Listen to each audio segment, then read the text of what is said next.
ನ್ಯಾಯಾಂಗ ನೌಕರರಿಗೆ ಜಡ್ಜ್ ಪರೀಕ್ಷೆಗೆ ಅವಕಾಶ ಇದೆಯೇ? ತೆಲಂಗಾಣದಲ್ಲಿ ನೌಕರ ಸ್ಪರ್ಧೆಗೆ ಅನುಮತಿ. ಆದರೆ ಕರ್ನಾಟಕದಲ್ಲಿ ನೌಕರರಿಗೆ ನಿರಾಸೆ. ಈ ವಿಷಯದ ಬಗ್ಗೆ ಮತ್ತಷ್ಟು ಬೆಳಕು ಚೆಲ್ಲೋಣ. ನಮಸ್ಕಾರ, ಇದು ಕೋರ್ಟ್ ಬೀಟ್ ನ್ಯೂಸ್.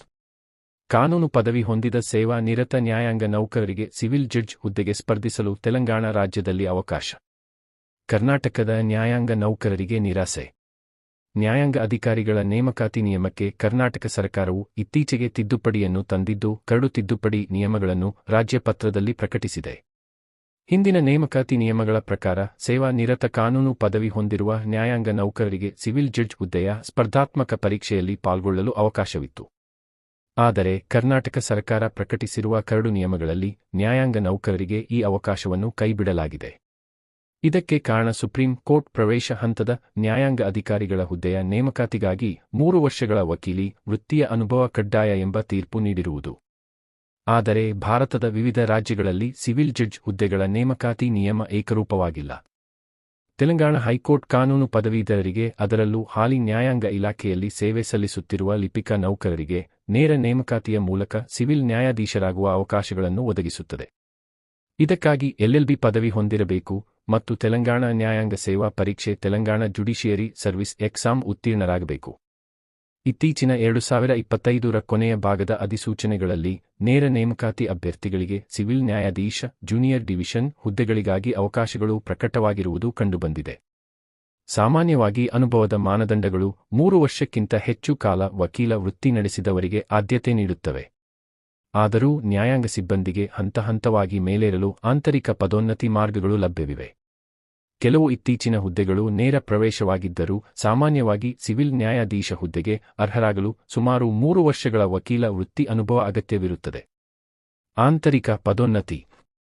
ತೆಲಂಗಾಣ ರಾಜ್ಯದ ನ್ಯಾಯಾಂಗ ಇಲಾಖೆಯಲ್ಲಿ ಲಿಪಿಕ, ಆಡಳಿತಾತ್ಮಕ ಹುದ್ದೆಗಳು ಮುಂತಾದವುಗಳಲ್ಲಿ ಕಾರ್ಯನಿರ್ವಹಿಸುತ್ತಿರುವ ಕಾನೂನು ಪದವೀಧರರು ಆಂತರಿಕ ಪದೋನ್ನತಿಯ ಮೂಲಕ ಅಥವಾ ಅರ್ಹತೆ ಪೂರೈಸಿದ ನಂತರ ನೇರ ನೇಮಕಾತಿ ಹುದ್ದೆಗಳಿಗೆ ಅರ್ಜಿ ಸಲ್ಲಿಸುವ ಮೂಲಕ ನ್ಯಾಯಾಧೀಶರಾಗುವ ಕನಸು ಕಾಣಬಹುದು. ಇದಕ್ಕಾಗಿ ಇಲಾಖಾ ಪರೀಕ್ಷೆಗಳು ಅಥವಾ ನೇರ ಪ್ರವೇಶದ ಅರ್ಹತಾ ಮಾನದಂಡಗಳನ್ನು ಪೂರೈಸಬೇಕಾಗುತ್ತದೆ. ಅಧಿಕೃತ ಮೂಲ. ಸಿವಿಲ್ ನ್ಯಾಯಾಧೀಶ ಹುದ್ದೆಗಳು ಮತ್ತು ಇತರ ನ್ಯಾಯಾಂಗ ಹುದ್ದೆಗಳ ಕುರಿತ ಇತ್ತೀಚಿನ ಅಧಿಸೂಚನೆಗಳು ಈ ಅಂಶವನ್ನು ಪುಷ್ಟೀಕರಿಸುತ್ತವೆ. ನ್ಯಾಯಾಂಗ ಇಲಾಖೆಯೊಳಗಿನ ಕಾನೂನು ಪದವೀಧರರಿಗೆ ಅವಕಾಶಗಳು ಇದ್ದರೂ ಸಾಮಾನ್ಯವಾಗಿ ನಿರ್ದಿಷ್ಟ ಅನುಭವ ಅಥವಾ ಪರೀಕ್ಷಾ ಅರ್ಹತೆಗಳನ್ನು ಪೂರೈಸಬೇಕಾಗುತ್ತದೆ. ಸಿವಿಲ್ ನ್ಯಾಯಾಧೀಶ ಹುದ್ದೆಗಳು ಮತ್ತು ಇತರ ನ್ಯಾಯಾಂಗ ಹುದ್ದೆಗಳ ಕುರಿತ ಇತ್ತೀಚಿನ ಅಧಿಸೂಚನೆಗಳು ಅರ್ಹತೆ ಹಾಗೂ ಅರ್ಜಿ ವಿವರಗಳಿಗಾಗಿ ಸದಾ ತೆಲಂಗಾಣ ಹೈಕೋರ್ಟ್ನ ಅಧಿಕೃತ ವೆಬ್ಸೈಟ್ .gov ಅನ್ನು ಪರಿಶೀಲಿಸಬಹುದು. ಕರ್ನಾಟಕ ರಾಜ್ಯದಲ್ಲಿ ನ್ಯಾಯಾಂಗ ಇಲಾಖೆಯಲ್ಲಿರುವ ಕಾನೂನು ಪದವೀಧರರ ಅರ್ಹತೆ ಕುರಿತು. ನ್ಯಾಯಾಂಗ ಇಲಾಖೆಯಲ್ಲಿ ನ್ಯಾಯಾಂಗೇತರ ಲಿಪಿಕ ಹುದ್ದೆಯಲ್ಲಿ ಪ್ರಸ್ತುತ ಸೇವೆ ಸಲ್ಲಿಸುತ್ತಿರುವ ಕಾನೂನು ಪದವೀಧರರು ಸಾಮಾನ್ಯವಾಗಿ ಸಿವಿಲ್ ನ್ಯಾಯಾಧೀಶ ಜೂನಿಯರ್ ಡಿವಿಷನ್ ಹುದ್ದೆಗೆ ಅರ್ಜಿ ಸಲ್ಲಿಸಲು ಅರ್ಹರಾಗಿರುವುದಿಲ್ಲ. ಇದಕ್ಕೆ ಕಾರಣ, ಪ್ರವೇಶ ಹಂತದ ನ್ಯಾಯಾಂಗ ಹುದ್ದೆಗಳಿಗೆ ಅಗತ್ಯವಿರುವ ಕನಿಷ್ಠ 3 ವರ್ಷಗಳ ವಕೀಲ ವೃತ್ತಿ ಅನುಭವಕ್ಕೆ ನ್ಯಾಯಾಂಗ ಸೇವೆಯ ಅನುಭವವನ್ನು ಲೆಕ್ಕಿಸಬಾರದು ಎಂದು ಸುಪ್ರೀಂ ಕೋರ್ಟ್ ತೀರ್ಪು ನೀಡಿರುವುದು. 2025ರಲ್ಲಿ ಸುಪ್ರೀಂ ಕೋರ್ಟ್ ಸ್ಪಷ್ಟಪಡಿಸಿದಂತೆ, ಕೇವಲ ಸಕ್ರಿಯವಾಗಿ ವಕೀಲರಾಗಿ ವೃತ್ತಿ ನಡೆಸಿದ ಅವಧಿಯನ್ನೇ ಈ ಅರ್ಹತಾ ಮಾನದಂಡಕ್ಕೆ ಪರಿಗಣಿಸಬೇಕು. ಸೇವೆಯಲ್ಲಿರುವ ಅಭ್ಯರ್ಥಿಗಳು. ಈ ನಿಯಮವು ಹಾಲಿ ನ್ಯಾಯಾಂಗ ವ್ಯವಸ್ಥೆಯೊಳಗಿರುವವರು ವಕೀಲ ವೃತ್ತಿಯ ಅನುಭವವಿಲ್ಲದೆ ನೇರವಾಗಿ ಪ್ರವೇಶ ಹಂತದ ಉನ್ನತ ಹುದ್ದೆಗಳಿಗೆ ಹೋಗುವುದನ್ನು ತಡೆಯುತ್ತದೆ. ಪ್ರಮುಖ ಅಂಶಗಳು.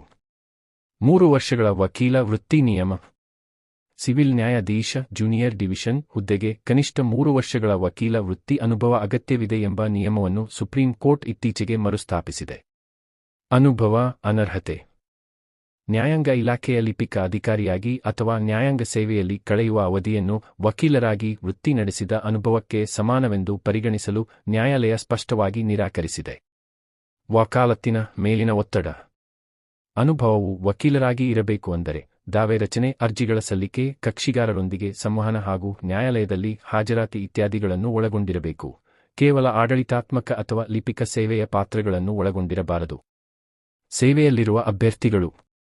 ಈ ನಿಯಮವು ಈಗಾಗಲೇ ನ್ಯಾಯಾಂಗ ವ್ಯವಸ್ಥೆಯೊಳಗಿರುವವರು ವಕೀಲರಾಗಿ ಅನುಭವವಿಲ್ಲದವರು ನೇರವಾಗಿ ಪ್ರವೇಶ ಹಂತದ ಉನ್ನತ ಹುದ್ದೆಗಳಿಗೆ ಹೋಗುವುದನ್ನು ತಡೆಯುತ್ತದೆ.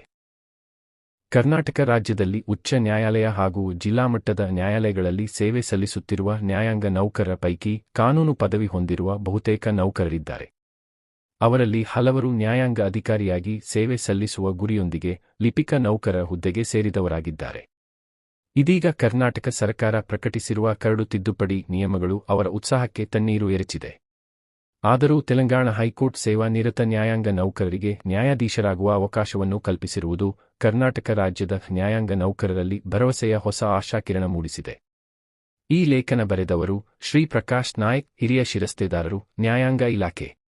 ಅಮೂಲ್ಯ ಮಾಹಿತಿ ಒದಗಿಸಿದ ಲೇಖಕರಿಗೆ ನಮ್ಮ ವಂದನೆಗಳು. ನಿಮ್ಮ ಅಭಿಪ್ರಾಯವನ್ನು ತಮ್ಮದೇ ಕಮೆಂಟ್ ಮಾಡಿ ತಿಳಿಸಿ. ನಿಮ್ಮ ಸಹಕಾರ, ಪ್ರೋತ್ಸಾಹಕ್ಕೆ ಧನ್ಯವಾದಗಳು. ನಮಸ್ಕಾರ.